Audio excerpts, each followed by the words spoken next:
മണിക്കൂർ നിർണായകം. എന്തും സംഭവിക്കാം പശ്ചിമേഷ്യയിൽ എന്നതാണ് ഏറ്റവും ഒടുവിലായി വിദേശകാര്യ മന്ത്രാലയം നൽകുന്ന മുന്നറിയിപ്പ്. സായികുമാർ, അതുതന്നെയാണ് സാഹചര്യം. എന്ത് സംഭവിക്കുന്നു? ഓരോ നിമിഷത്തിലും എവിടെയൊക്കെ മിസൈലുകൾ വരുന്നു. ഈ TRP റേറ്റിംഗിന് വേണ്ടി ഏതറ്റവും വരെ പോകുന്നതാണ് മാധ്യമങ്ങൾ. അതിപ്പം നാഷണൽ ആണെങ്കിലും ഇന്റർനാഷണൽ ആണെങ്കിലും എസ്പെഷ്യലി കേരളത്തിലാണെങ്കിലും. നിങ്ങൾക്കറിയോ, കഴിഞ്ഞ ഒരു 4-5 ദിവസമായിട്ട് ഗൾഫ് രാജ്യത്തിന് കാലണയ്ക്ക് വേണ്ടി വിൽക്കുന്ന മാധ്യമങ്ങളാണ് ഇപ്പോൾ കാണുന്നത്.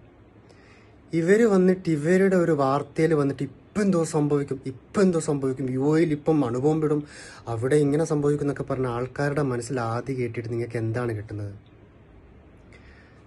ഇപ്പോൾ നമ്മളെപ്പോലുള്ള യുവാക്കൾ, അല്ലെങ്കിൽ നമ്മളെപ്പോലുള്ള ചെറുപ്പക്കാർക്ക്, അല്ലെങ്കിൽ അത്യാവശ്യം പത്രവായനയിലുള്ള TV വാർത്തകളൊക്കെ കാണുന്ന ചില ആൾക്കാർക്ക് നമുക്ക് മനസ്സിലാവും ഇതെന്താണ് യുദ്ധം, എന്താണ് ഇറാൻ്റെ ഭാഗത്തുള്ള ന്യായം എന്താണ്, അതുപോലെ തന്നെ ആരാണ് ഖമനേനി, അതുപോലെ തന്നെ എന്തുകൊണ്ടാണ് പിന്നെ ഇറാൻ മറ്റ് GCC കൺട്രീസിലുള്ള US ബേസ് അറ്റാക്ക് ചെയ്യുന്നുള്ള കാര്യം നമുക്കറിയാം. എന്താണ് US ചെയ്യുന്നത്, എന്താണ് ഇസ്രായേൽ ചെയ്യുന്നത് നമുക്കറിയാം. പക്ഷെ ഇതൊന്നും അറിയാണ്ട് നമ്മളുടെ സാധാരണക്കാരായിട്ടുള്ള വീട്ടമ്മമാരും ഉപ്പമാരും അനിയത്തി ചില ആൾക്കാർ ഇതിനോടൊന്നും ഒരു ബന്ധവും ഇല്ലാത്ത, എന്നാൽ അവരുടെ മക്കളെയും മക്കളുടെയൊക്കെ ഗൾഫിലെ GCC കൺട്രീസായ Saudi, Oman, Kuwait, Qatar, UAE പോലുള്ള രാജ്യങ്ങളിൽ പണിക്കയക്കുമ്പോൾ അവർ വന്ന് TV വാർത്ത വെക്കുന്ന സമയത്ത് അവരെന്താ കാണുന്നത്? ഇപ്പം സംഭവിക്കും, ഇതാ ഏതാനും നിമിഷം 2 നിർണായക മണിക്കൂറുകൾ എന്ന് പറഞ്ഞാൽ എന്തോന്നായത്? നിങ്ങൾ അവരുടെ നെഞ്ചത്തേക്കാണ് ആദ്യം കയറ്റുന്നത്. എന്തിനാണിത്? ഇതെന്താ ഗൾഫും ഇറാനും തമ്മിലുള്ള യുദ്ധം എങ്ങനെയാണോ?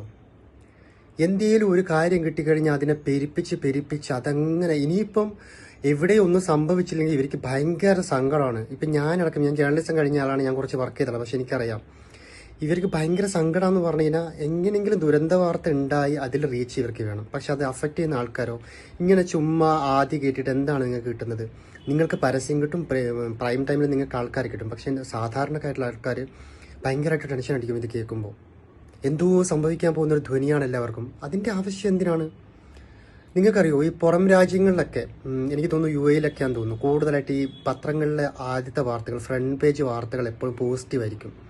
വല്ല നേട്ടവും കായികമായിട്ടുള്ള വിജയവും അല്ലെങ്കിൽ വികസനമൊക്കെയാണ്. പക്ഷെ നമ്മളുടെ ഇവിടെ പിടിച്ചുപറി, കള്ള്, കഞ്ചാവ്, വ്യഭിചാരം, കൊല, റേപ്പ് അങ്ങനെയുള്ള കുറേ കാര്യങ്ങൾ വെച്ച് നെഗറ്റീവ് പബ്ലിസിറ്റി വിറ്റ് പൈസ ഉണ്ടാക്കുകയാണ്. കഴിഞ്ഞ ദിലീപിൻ്റെ കേസിൽ ആ വിധി വരുന്ന ദിവസം ദിലീപിൻ്റെ അടുക്കളയിൽ, കിച്ചണിലും അതുപോലെ ബാത്റൂമിലടക്കം ഡ്രോൺ ക്യാമറ പറത്തിയ ടീമാണ് ഈ മീഡിയക്കാർ, എസ്പെഷ്യലി റിപ്പോർട്ടർ TV പോലുള്ള ചാനലുകൾ. നിങ്ങളിങ്ങനെ ചുമ്മാ വേണ്ടാത്ത കാര്യങ്ങൾ നിങ്ങളുടെ ഊഹോപോഹങ്ങൾക്കനുസരിച്ച് നിങ്ങളൊരു മാപ്പും വരച്ച്, ഒരു ഗ്രാഫും വരച്ച്, കുറച്ച് ഗ്രാഫൊക്കെ വരച്ച് അങ്ങനെ സ്ക്രീനിൽ കാണിച്ച് ആൾക്കാരുടെ നെഞ്ചത്ത് ആദ്യം കയറ്റാതിരിക്കുക. ഓക്കെ, നല്ലത് പ്രചരിപ്പിക്കുക. എത്ര കാലം ഈ നെഗറ്റിവിറ്റി നിന്ന് ജീവിക്കും? അതിനെക്കൊണ്ട് എന്താ നിങ്ങൾക്ക് കിട്ടുന്നത്? മറ്റുള്ളവരിലേക്ക് ഒരു ആദ്യമൊക്കെ കയറ്റിയിട്ട് ഇപ്പം മരിച്ച വീട്ടിലാണെങ്കിൽ പോലും അണ്ണാക്കിലോട്ട് മൈക്ക് കയറ്റിയിട്ട് നിങ്ങൾ ബൈറ്റ് എടുക്കുന്ന ടീമാണ്. സോ ഇങ്ങനൊന്നും ഇല്ല. ഇപ്പം ഗൾഫിലുള്ള എൻ്റെ ഫ്രണ്ട്സിനോടൊക്കെ ഞാൻ ചോദിക്കുമ്പോൾ അവർ ഇവിടെ ഒന്നും ഒരു കുറച്ച് കുഴപ്പമില്ല, ഇല്ലയെന്ന് ഞാൻ പറയുന്നില്ല. അതായത് ഈ US ബേസ് ക്യാമ്പ് പോലുള്ള ക്യാമ്പുകൾ അറ്റാക്ക് ചെയ്യാനൊക്കെ ഇവർ ശ്രമിക്കുന്നുണ്ട് ഇറാൻ.